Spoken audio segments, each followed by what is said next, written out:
जय जगन्नाथ। समस्त मीडिया बंधु के मोर जुहार। भारतवर्षर यशस्वी प्रधानमंत्री श्रीयुक्त नरेंद्र मोदी जी, राष्ट्रीय अध्यक्ष श्रीयुक्त जेपी नड्डा जी, राज्य सभापति श्रीयुक्त मनमोहन सामल जी एवं ओडिशार लोकप्रिय मुख्यमंत्री श्रीयुक्त मोहन चरण माझी जी एवं नुआपड़ार पूर्वतन विधायक एवं ओडिशार पूर्वतन राज्य सभापति मोर पितृतुल्य श्रीयुक्त बसंत पंडा जी एवं समस्त नेतृमंडली को मु हृदय धन्यवाद ज्ञापन करुछि।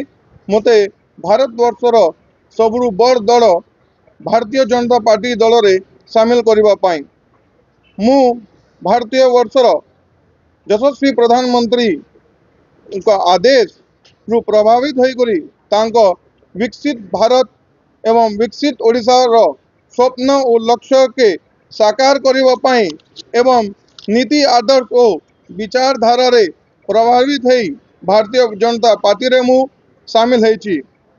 विकास धारा एक निरंतर प्रक्रिया किंतु नुआपड़ा बड़ी सबुठु ओडिशार एक उपांतर अंचल एवं सामूहिक विकास पाई प्रधानमंत्री यशस्वी नरेंद्र मोदी जी एवं मान्यवर मुख्यमंत्री श्रीयुक्त मोहन चरण माझी को एवं मोर स्वर्गत बापा स्वर्गीय राजू भाई ढोलकिया को स्वप्न कि नुआपड़ा अंचल के आमे ओडिशा एक नंबर जिला के नेबा पाई स्वप्न गठन करथिले।